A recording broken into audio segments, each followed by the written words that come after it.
a club statement. And let's read it out for you guys. We are delighted to announce the appointment of Scott Munn as Chief Football Officer. Scott will be joining the club's board and will take charge of all footballing departments.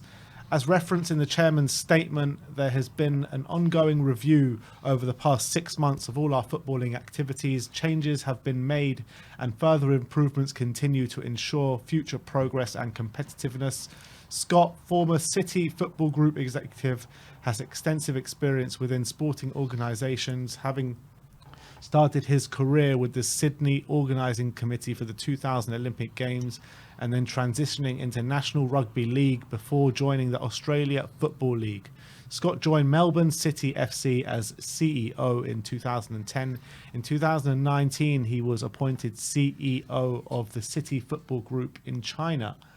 Daniel Levy says Scott has a unique and broad experience of running sporting organisations at the highest level and will take responsibility for the leadership and management of our football activities and instill the best practice both on and off the pitch. I do think this is pretty significant news, to be fair, following the Paratici debacle. And it does seem as though, as much as David Ornstein has tweeted saying that Tottenham to appoint Scott Munn, not related to Paratici's situation, if Paratici returns, he and Academy and the women's team will report to Scott Munn.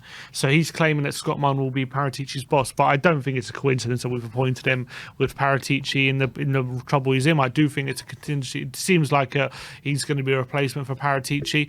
The fact, because Paratici was supposed to be in charge of all our footballing activity, wasn't he? So the fact that they've said that about Scott Munn, they've just given him a different title, I guess, for the time being, for legal reasons, while Paratici can't be fired or whatever it is, whatever the reasons for keeping him on are. I just think that's probably the thing. In terms of his experience is very different to Paratici, who spent obviously a lot of his time in the game at the top level of European football with Juventus, but whereas Scott Munn seems to be doesn't seem to have been in Europe. So look, he might have done a great job in Australia and in China and whenever he was, but look, we have to wait and see how I'm sure he knows, like, European football is so global. I'm sure he knows a lot about it, but it doesn't seem to have worked within it. So that is a bit of a concern. But look, I don't know his career personally. Maybe he's a great fit for the club, and maybe he'll be able to bring a bit of stability, because we needed that. And to be honest, for me, look, I can't pass judgment on his career or his ability, because I don't know much about him. But I do think it's significant that we've got someone through the door very quickly.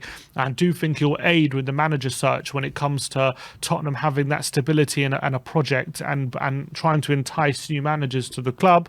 I think having someone now at the helm where they can say, look, we've got Scott Munn, he's going to be head of the strategy, and we can maybe start building that football strategy again with him.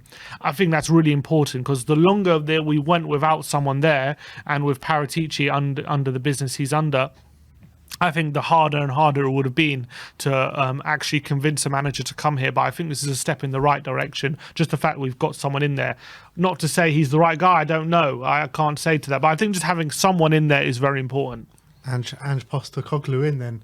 Maybe he might. Well, honestly, yeah, because he's always worked on Australia a lot, so the rumours would definitely be there. And he might be a big fan of Postecoglou. I've spoken to a couple of Australians actually, who I'm friends with, and they say that Postecoglou's brilliant, but obviously he's not been tested at the highest level, has he? So, what's his name's brilliant in Australia? That Arsenal defence, Jenkinson's brilliant in Australia. Carl Jenkinson. Yeah, is he there in Australia?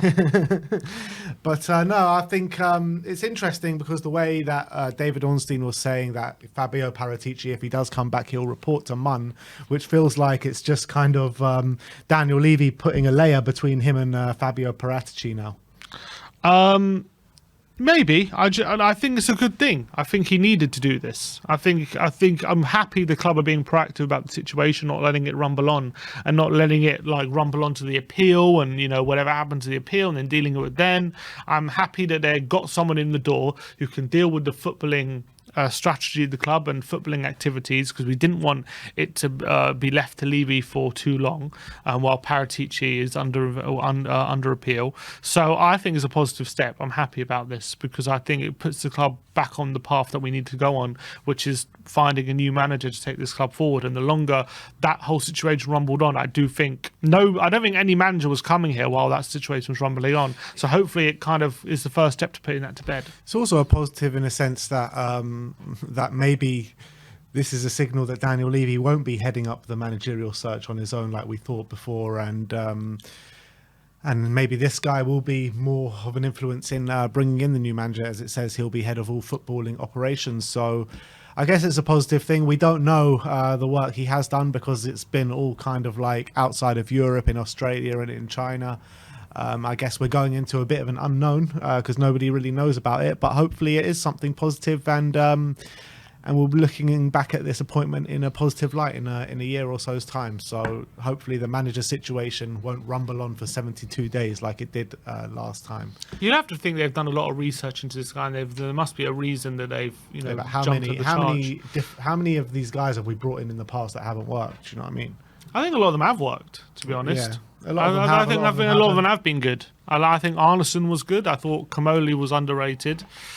Mitchell was very good. But then Baldini was not very good, and Hitchin was not very good. So a bit of a mixed record. Yeah, exactly. But that is the breaking news from the club. It looks as though the replacement for Fabio is here, albeit they're not calling it the replacement for Fabio, and they probably will do after the appeal process is done and completed. But that is the breaking news coming out from the club today.